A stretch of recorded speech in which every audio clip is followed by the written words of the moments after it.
سلام دوستان عزیز، امروز اومدیم با یه ویدیو جدید، ویدیویی که آموزش گلد و دایموند کردن گان، اسنایپ، نایف و ایناست. بعد این گیم پلی آموزش رو گذاشتم برات.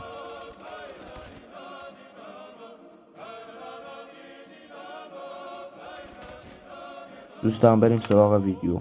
برای دایموند کردن باید حتما گانتون گلد باشه تا براتون دایموند شه. الان آموزش دایموند شدن و گلد کردنم بهتون میگم. برای گلد کردن اولین قسمت از شما میگه 600 تا کیل بگیری که 10 تا رنگ براتون باز بشه. قسمت بعدی هم باید 50 کیل بدون ایم یعنی هیت فایر بگیری. بهتونم میگم کدوم مپ بازی کنید که زودتر گلد دانلود کنید. 80 تا کیل از راه دور یعنی 20 الی 30 متر با انمی فاصله داشته باشید بعد بزنید. قسمت بعدی هم 125 کیل باید با فول اتچمنت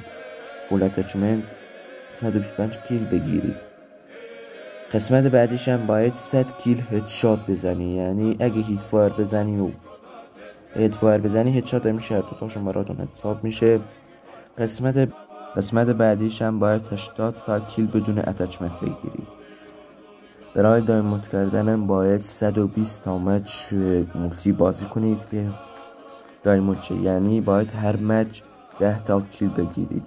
مثلا اگه میخواید 2 تا گانو دایموند کنید، 2 تا گانو بچینید تو لوداتون، بعد یه سیفوری یا یه بمبی نیدی چیزی بزنید. وقتی 10 تا کیلو گرفتین خودتونو بکشین که بتونید گان بعدی هم دایموند کنید. برای نایف هم باید حتما نایف رو فول آپگرید کنید که انجام بشه. اولین قسمتش باید نایف رو فول آپگرید کنید که ما الان فول آپگرید کردیم.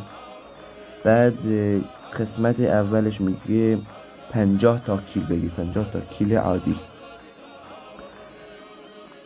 قسمت بعدیش هم بخش دوم که باید میگه 30 تا انمی از پشت یعنی از بک بزنی، باید 30 تا انمی بزنی. قسمت بعدش هم باید 30 تا کیل در حال اسلاید زدن یا نشستن بزنی. بعدش هم که میگه بدون این که بمیری 2 کیل پشت سر هم بگیری، باید 30 بار این کار رو انجام بدی. 2 کیل پشت سر هم بگیری 30 بار انجام بدی.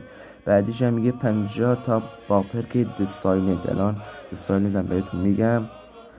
قسمت بعدیش هم میگه 18 بار 3 تا کیل پشت سر هم بگیری که الان پرک دسایلنت هم بهتون میگم. این پرک است، این پرک رو بذارید حتما. برای دایموند کردنم